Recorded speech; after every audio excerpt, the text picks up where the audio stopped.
Oh, we on Facebook. I can't talk.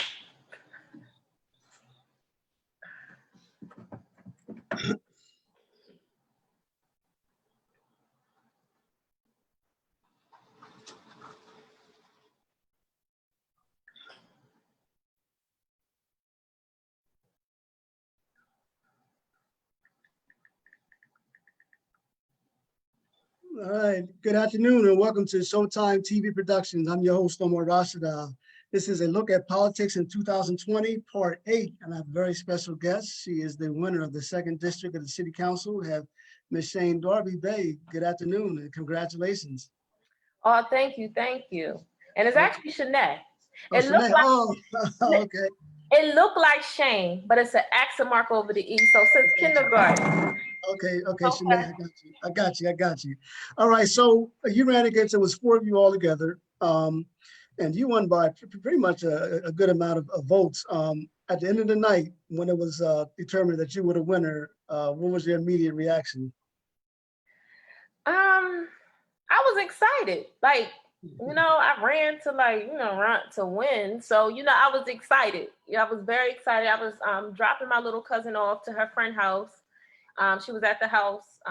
She helped me that day at the election poll sites, and I found out when I was in the car dropping her off, like, you won, Shanae. And then when I left the house, the results were in for the absentee ballot, right? So I'm like, okay, I got a little head in with the absentee ballot, but we didn't get the in polls yet, so I wasn't trying to get too excited. But then when they hit those results, I was like, yes, I was very excited. I'm ready. My next step is like, they was like, Shanae, just take this moment in, because my next thing is like, all right, what we gotta do next? We need an office. We need to revamp the website. Right. Now, that was awesome. That was awesome. Now, this was your first time running. What was your experience like, just running to be a political candidate? Yeah, so this is my first time running. It was very interesting. So I decided I wanted to run was we in 2019, like early, like March, April. Like I knew I was going to run. So this has been like a long journey for me, like over a year of me deciding I wanted to run for 2nd District City Council. So from there, it's just been a journey of just networking, ups and downs, making mistakes, learning this doesn't work, having people on your team, and then learn, like, they have another obligation, so they can't, be on your campaign team anymore. So trying to find new people to come in. So it was just very like ups and downs, but it was a great experience. And even if I did lose, the networks and connections that I have built over the last year and some change has been amazing. There's people that I would have never thought, even in little old Delaware or Wilmington, that I would never thought that I would be in a room with, that I never thought that I would be speaking with. I'm from little old Northside. And these are thoughts that I never had. I never thought about being in government. I never thought about running before. So this was all new to me, and it was a great experience. And of course, it had its ups and downs. It had some days where I wanted to give up. I have 3 children. There's some days I'm like, this is too much. Like, why am I doing this? What am I doing here? Why are we even here? Right. So let me ask you, in 2019, because some people, they wait the last minute to start that they want to run. So you pretty much, this is about a year, pretty much. So what made you decide that you wanted to run? So what made me decide was I was serving on my civic association. So actually, I was born and raised in the 2nd District, left, went off to college, came back, rented a few places, and I became a homeowner in the 2nd District. When I became a homeowner, I was like, I want to know like what's going on in my community. So I was like, let me connect with the Civic Association. So I was serving in that capacity on the Civic Association, and being in these meetings, talking to different people in the community, I understood that you needed to understand government to get a lot of things done. Like that's where the money, I didn't like beforehand, I didn't think about none of this. But like if you want funding, like we wanted to get alleyways fixed in the 2nd District, right? We had to go talk to our 2nd District person, county, the state level, trying to find funding to get our alleyways fixed in the 2nd District. So I realized that you needed an in-person, a person who understood that and who was willing to be an advocate for the 2nd District, right? So I was just like, man, and I've always been passionate about my community, always been like active in some ways. So that was like part of one of the reasons why I decided to run was the civic association work I was doing and understanding that I needed to know what government was. I didn't even know what district, like this is probably embarrassing, but I didn't need to know what district I lived in. I didn't need to know who my state senator or state, that wasn't a thought in my head until I decided I wanted to run. Like, this is like, I want to learn the government so I know how I can further help the second district in my capacity of what I know. So then the second reason why I ran, I suffered from postpartum depression really bad. So I have a 5-year-old and I have a 4-year-old. I had them 18 months apart. So I got pregnant with my Samira, my 5-year-old, when I was 9 months. And I was in a very abusive relationship. So at this time, I'm going through a transformation in my life where I'm getting out of my funk, right? So I'm like, let me get back to doing the things that I love. So I sat down and I wrote a list of like everything that if I could imagine that I wanted to do. And I started like doing like vision boards and making goal setting and like, what do I need to do to get to this goal? So that was part of my goal settings. Like, I want to run for second district city council. That was all my goal and my list of things to do to get to know me and get back to who I was as a person, not as a mom, not as someone in a relationship with someone, but trying to figure out who I was and going back to who I was, because I knew who I was. Right. Centering myself. Okay, let's deal with some topics. I had several people who ran for the city council positions, such as Rashima Dixon. I had Michelle Harley. I had last week. I had Maria Cabrillo. So I'm going to ask some of the similar questions that I'm going to ask you them. Public safety. I mean, well, it seems like almost on a weekly basis that there's gunshots and shootings in the city of Wilmington, Delaware. So, what is your stance on how will you address public safety? Yeah, so I think public safety is important. Back in March, when my daughter was walking home from school, her bus stop is on Washington and Concord Ave. They were shooting as she was walking in the door, broad daylight.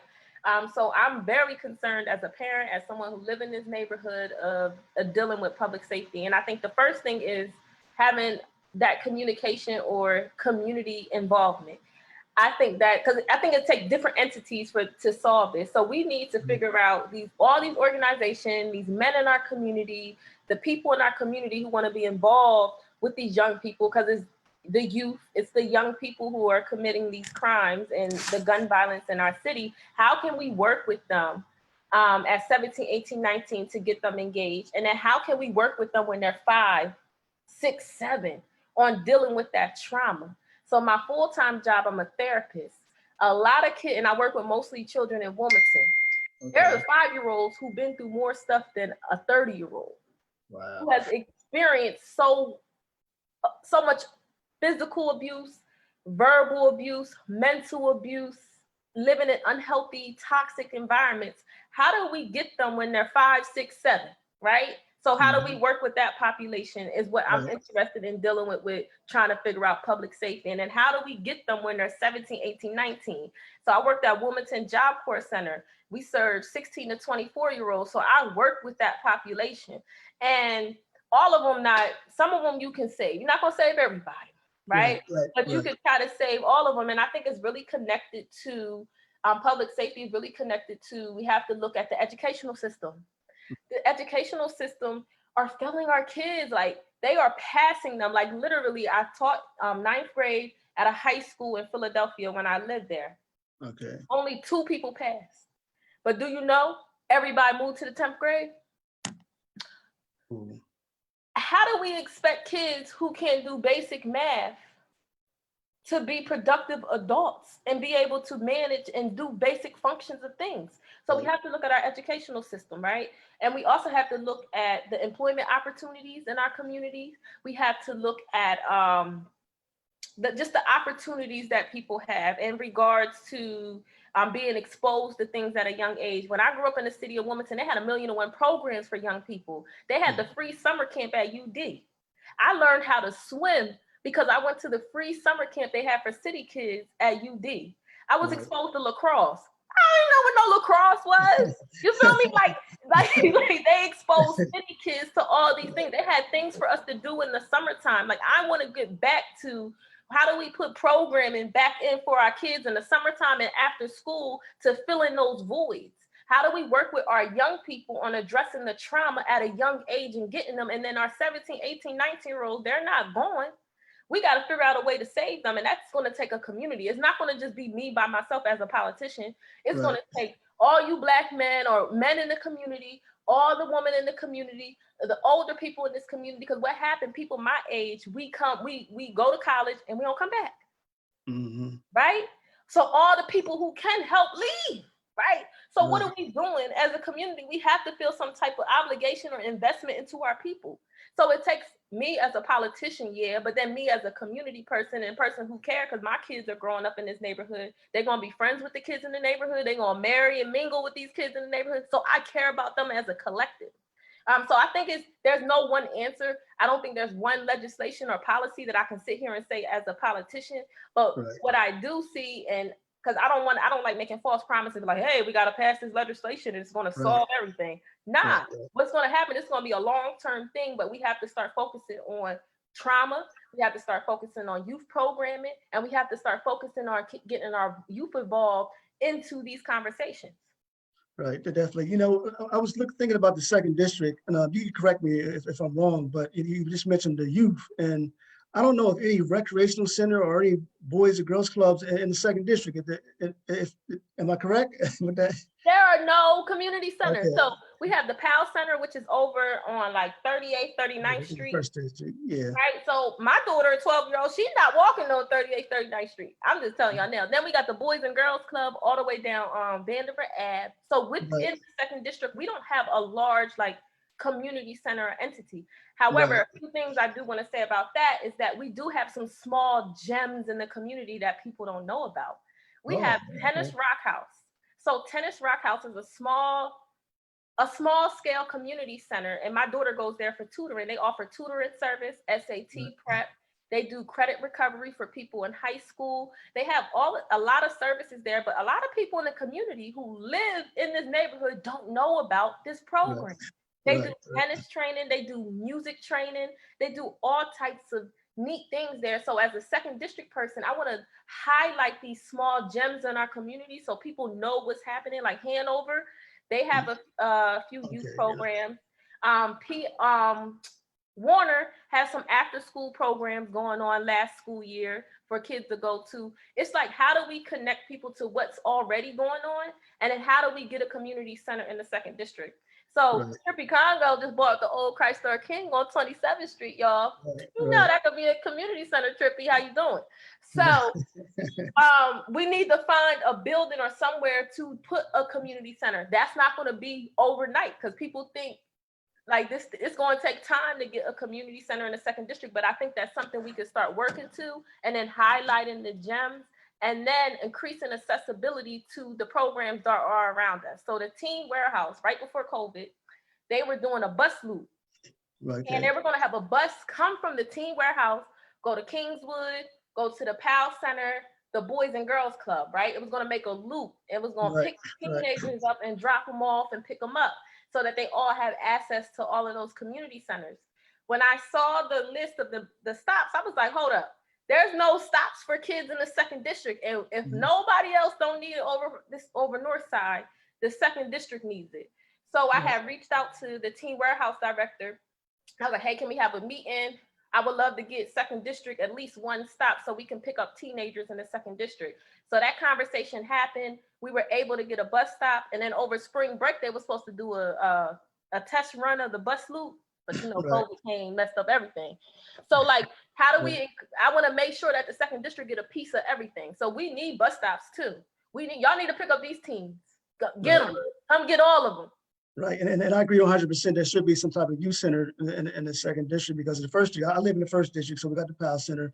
If you look at the third district, I believe they have Kingswood. They have Boys and Girls Club. They have Christina Cultural Arts Center. They have the Warner Streetwide. But like I said, so why it seemed like they skipped over the second. They skip over us. Come get the kids. Right. So why don't you inform those who are watching? What is the second district? What are the areas in the second district? Just for clarification. Yeah, so the second district is the north side of Wilmington. So it is from 16th Street and it ends at 13th Street. And then it starts on the Miller Road area where like Salesianum High School is, Fulton Paper, and then it cuts down Haynes Park. And then it ends on Market Street. Okay, gotcha. And there's a little cut turn into it because it don't go streets. all the way down to 30th. It cuts up Pete's Pizza. Okay, gotcha. And it goes up to Washington and it cuts over. So we don't have some chunk of Market Street from 27th to 30th and Market. For some reason, it's not included in the 2nd district. Right. You know, with this COVID thing, you mentioned the COVID-19 thing. A lot of people have lost their jobs. Businesses had to close because of the economic plan. Do you have an economic plan once you enter your seat? I know you probably already thought about it. You say I haven't thought about it? I know you probably thought about it already. Have an economic plan. Yeah, so definitely economic plan. So I know the county and our state have some sort of CARES like funding that we have access to provide for things in the city that they're working on, like increasing the COVID testing in the city of Wilmington. I know they have the renters relief program where you can apply and get funded. So I think the key to that is making sure people are aware of it. So they have access to those programs in regards to economic relief to COVID. In regards to just economic plans for the 2nd district, I'm very interested in looking at Market Street. So Market Street currently in the 2nd district has a lot of abandoned buildings, and I call most of them predatory stores. So predatory to me are like payday loan stores, tax services who charge large fees for you to file. And you have also businesses in a community who aren't invested in the community, who take our money but don't invest in any type way or at all into Wilmington. So really looking at that strip to see how we can develop it. I don't know if that's I don't know what that looks like. Maybe that's extended the downtown district. Maybe that's working with some banks. But really looking at that to develop that small commercial district that we do have in the 2nd district. Because if you think about the 2nd district, we're mostly residential. That's like the only commercial area that we have of businesses, and it's Market Street, it's not many. So really looking at that, I'm also really interested at looking at, when we talk about economic development, that 27th Street strip where Pete's Pizza is, in about 2-3 blocks. Those residential homes, it looks like a bomb went through. A lot of them are abandoned and vacant. So what can we do to access the capital and funds and partner with people to get 27th Street redone, getting that Market Street redone, looking at how to connect people to jobs that are available, getting them connected to the ports downtown. I know this big expansion they're talking about is about to happen, getting people connected to unions and trades, to Job Corps centers that would do trainings for them. I worked at the Job Corps Center, so you can go and get construction certifications. So just really connecting people to those resources that already exist, and then figuring out what the gaps are to work with people to try to fill in those gaps, to try to build economically, like put more money in people's pockets. And when you put more money in people's pockets, that's better working conditions, jobs that are careers for people, and then living in a neighborhood that looks good. Definitely. That sounds great. Now, I often here and there watch the city council meetings, and woo, man, it's safe to say that it's a divided council. So you're new in the game. You're sworn in January. So how will you go about? And it's going to be you and a couple other new people coming in. So how will you go about working with your fellow city councilmen, councilwomen? Yes. So I think it's very important that we look at the orientation period. So I think how your foundation is everything. And you think about it when you work in a regular job and you get hired, right? The type of training you get when you come in, you can tell flat out how that training, how that company is going to be. And you usually get into a job, they don't do no training and throw you in there. You already know it's going to be like a toxic work environment, or it's going to be something that's not conducive. So I think it's really important that we look at the orientation, and I hope Trippy listens. We look at the orientation period and look at how are we talking about professional development? How are we talking about conflict resolution? How are we talking about setting norms and expectations together? How can we as a council come together and be like, man, this year, These are our 10 policies we all can agree on, that as a collective, we're going to be in unity with each other and say, we're going to get these legislations passed this year to improve Wilmington. So I think there are some common policies with all of us being different that we all can agree on, and we can come up with a list to have like a shared narrative. And of course, we're all our own separate people, but have at least some policies where we can be like, we agree on these things, right? And as a group, let's work together to get these things done. And then also looking at what are our norms and expectations? How do we handle conflict resolution? How do we, throughout the year, do professional development and conflict resolution? When you go to a job, some of the best jobs I had were jobs who continuously did professional development. We did retreats. We got to know each other, and not to take things personal. I hope everybody know, like Trippy, Michelle, all of them know, like, don't take anything personal. We can't take anything. I'm not going to take it as a personal shot. You don't agree with my policy. You shouldn't take it as a personal shot. I don't agree with your policy. At the end of the day, we can still be friends or mutual with each other. So I think that too, like taking the personal stuff out of it. Like we're here for a job and we're here for the community. So I think it really starts with orientation, how that's going to set the tone for the rest of the 4 years. Right. You know, when I interviewed Maria Cabral last week, she was saying that there are more females in the city council, and look over the last couple of years, the woman in politics is constantly growing. When Kamala Harris was selected as Joe Biden's vice president, did that give you even more inspiration, motivation, and want to become a political candidate? Because I mean, you're full of energy. I'm listening to you. You're very intelligent. You're full of energy. You're inspirational. Very intelligent. So did that give you even more that extra to say, hey, look, I got to get in office? Yeah, it did. She inspires me for being a Black woman and getting where she is. So yeah, I would say yeah. Right. Now you talk about your profession. You're a therapist, and I would imagine, I'm listening to you speak, I would imagine that you probably have a master's degree. Am I right? I do have my master's degree, yes. Okay. What's your master's? Is it in counseling, social work?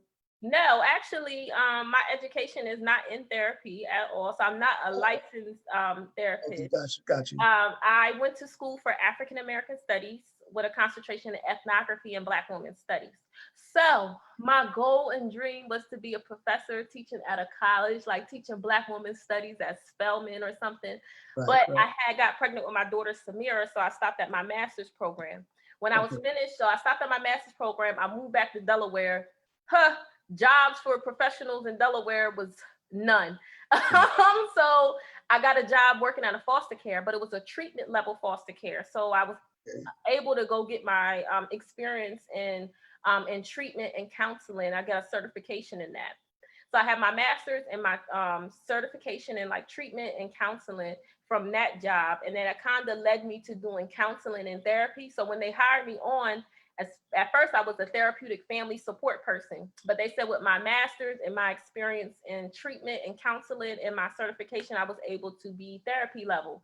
So that's how I am a therapist. I did apply to be grandfathered into the LMSW program, so I'm waiting to hear back from that. Yeah, I just did too. About a couple months ago, back in July. I mean, I did too. I had to call them the other day, like, I didn't respond. No, you're not. They're slow. They're running too slow, you know. As you were campaigning, knocking on people's doors during your political run, what are some of the concerns that the residents have expressed to you? Number one was gun violence.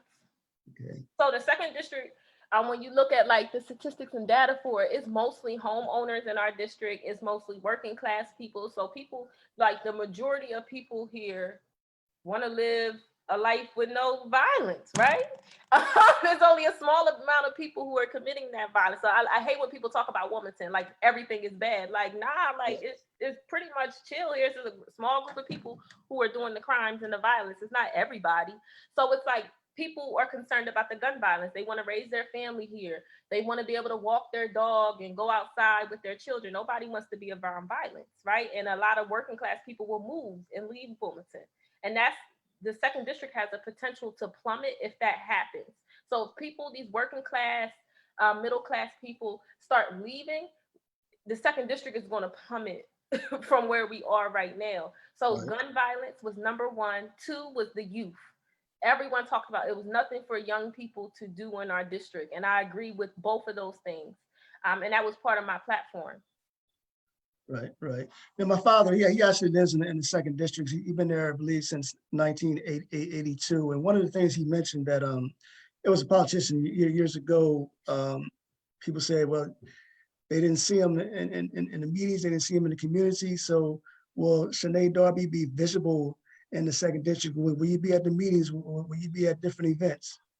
Yeah, so a part of my platform is saying that I'm gonna be more present. I want to be held accountable. I want people to know that I'm available. So I am in the process now of creating a system where that could be, where people are able to set appointments with me, where people are able to request for me to be at meetings or request for me to come to a special function or request for me to be a guest speaker. So making that readily available for people. I do want to be present at meetings. If I'm not able to be present, I think that I should have like a second person who can go for me. Or if no one can't go, how can I like sponsor the food for the night? Like showing my presence in some way if I physically can't be there. Because I got life too, but I'm going to be there as much as I can.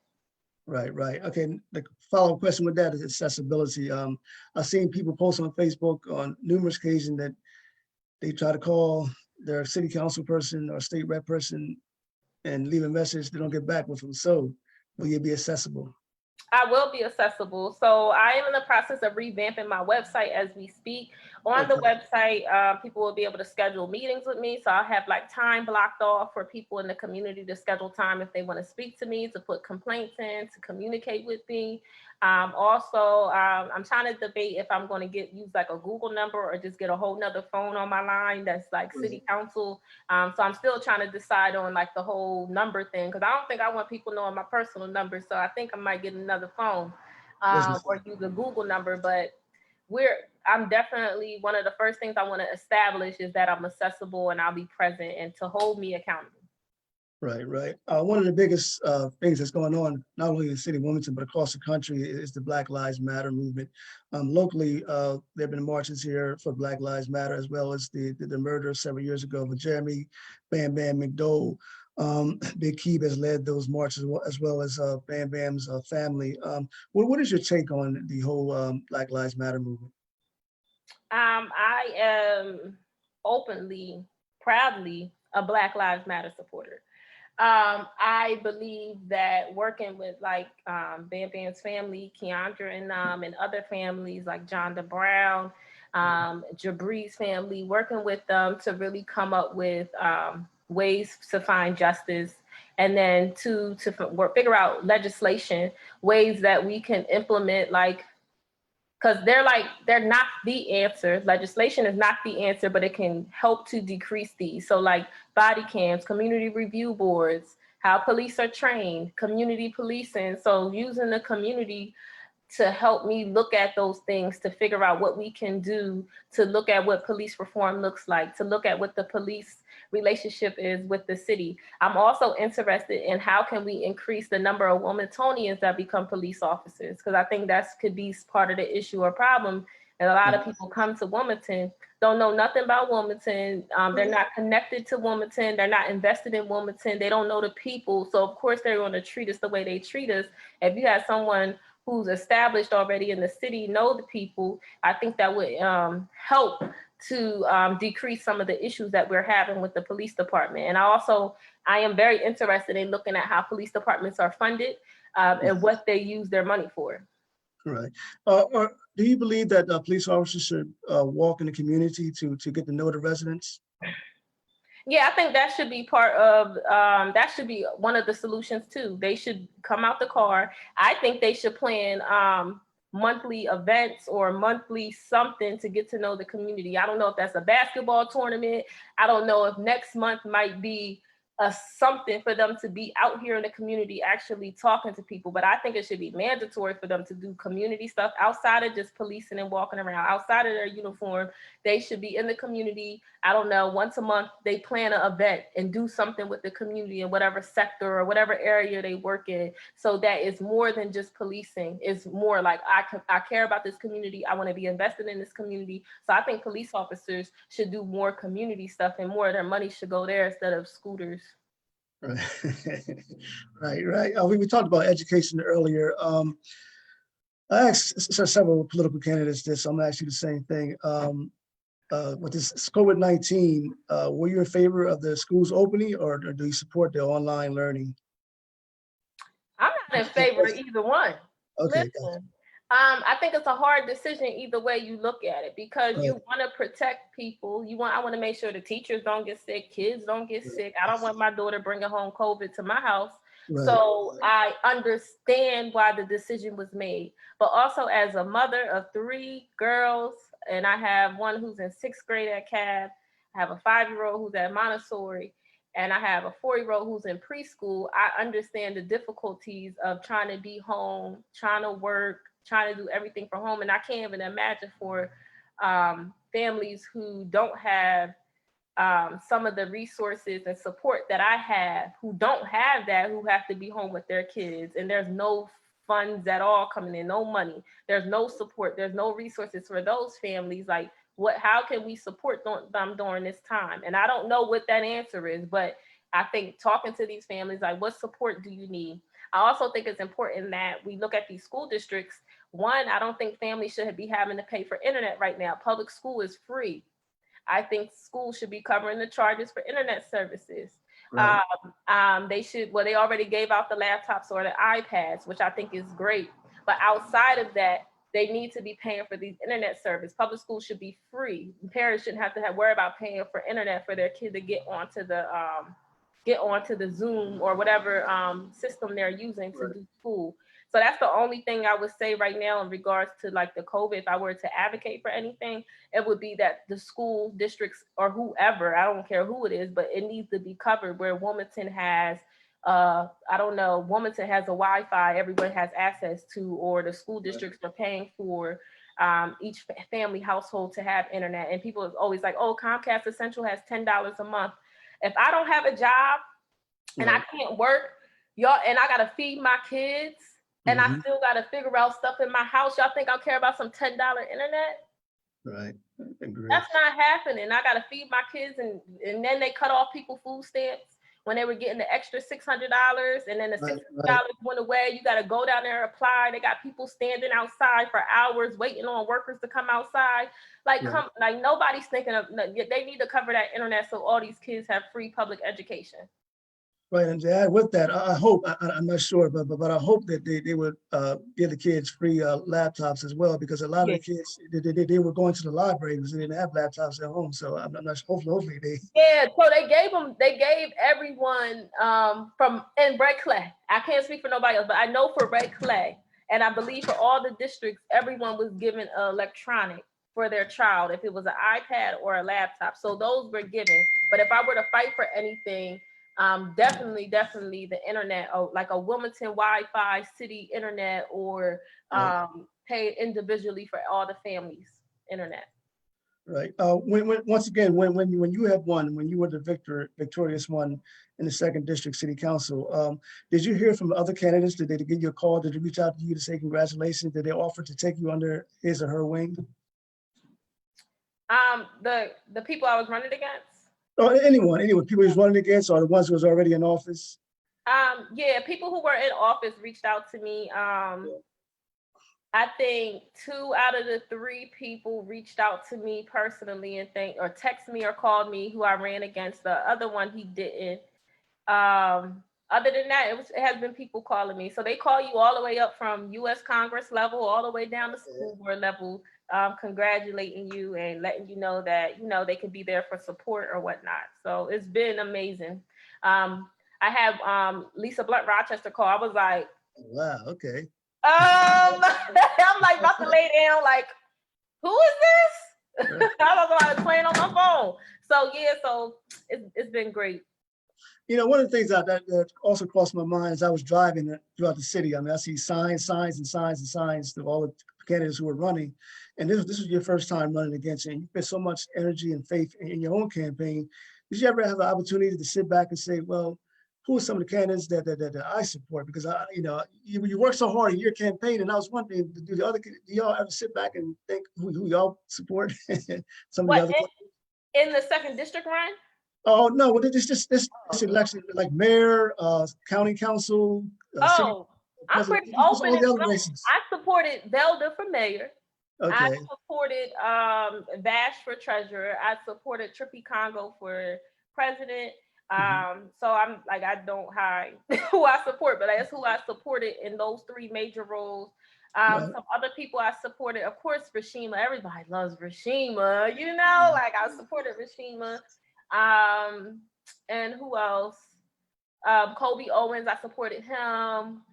And yeah, and now some people on the state level too, like Maria right, Pickney, she's running. Medina okay, Anton Wilson, she's running. Cherie Moore. So really networking with people on the state level, because a lot of people don't understand, as city council, you have to develop those relationships on a right, state right, level, right? definitely, It's so important. That I don't think that was happening before, because when I talk to people down in state about Wilmington, they don't respect Wilmington at oh, all.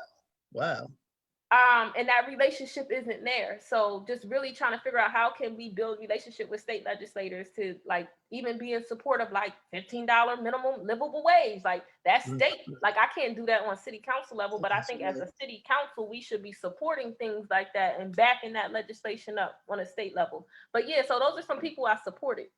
right. You know, earlier I mentioned that I often watch some of the city council meetings, and one of the things that I hope would change coming up in January is that, well, if they ever meet back in person, because there were times I attended some of the city council meetings, and during the public comments, the community comments, some of the council people were not there to listen to the concerns of the community. So I'm not sure if you support that the council men and women should be there during a public comment section to hear the community's concerns. Yes, I think they should be there. I think as a city council person, you were elected by the people. So you should listen to the people. Like it just makes sense to me. I think that you should be present at all. I think you should be present at most of the meetings. You're not going to make it to all of them, but at most of the meetings, and you should be present for public comment. Mhm. All right. Are there any environmental concerns that you have in your district? Um, I don't know of anything specifically that sticks out for the second district, but I am in support of like the bus system going to electric. Like they have a few buses that have transitioned to that. I'm Mhm. in support of finding ways to be more environmentally friendly for the whole city of Wilmington, but nothing specifically like for the second district that I can think of, like we have like that sticks out for me for environment, but I am open to like being environmentally friendly and plastic over paper over plastic and Right, right. electric buses and stuff like that. Like I'm into all of that. So I'm all for finding ways to make Wilmington more environmentally friendly. Okay, so as we close out this segment, do you have any closing words that you want to say to the people who are watching right now, to the people in the second district? I'm gonna give you a couple of minutes just to have any closing comments that you may want to say. Really just thank you to the second district. I was actually really shocked to see the results. Not saying that I was shocked that I was going to win, but shocked that out of a four-way race that I got 52% of the vote. So I know people believe in me. It's kind of scary. But people believe in me, so I gotta do the right thing, y'all. I gotta do the right thing. I gotta stay genuine. I gotta stay to my passion. I gotta center the community. I gotta make sure that I always stay in that mindset. I gotta make sure that I don't get reeled into the mess. So just really just trying to stay centered and remember who elected me. Remember that I'm here for the community. So I just want to say thank you, like for believing in me. Like 52% of the district believed in me, and out of a four-way race, that shows a lot. That people were ready for something new to happen. They were ready for someone different. They were ready for something else to happen, and I'm just honored to be in this position. I am honored to go through the ups and downs, to do to make some. It's gonna be ups and downs because I'm gonna be trying to figure it out. And doing the right thing at the same time. So I just want to say thank you. And I'm just always going to try to do the right thing. And I know 52% of y'all believed in me. Okay. All right, Shanae, it was nice interviewing you, and I wish you the best of luck in your campaign, your candidacy, and I know you're going to do well. Well, I appreciate it. Thank you for having me on your show, and you have a good day. You too. Thank you. Alrighty.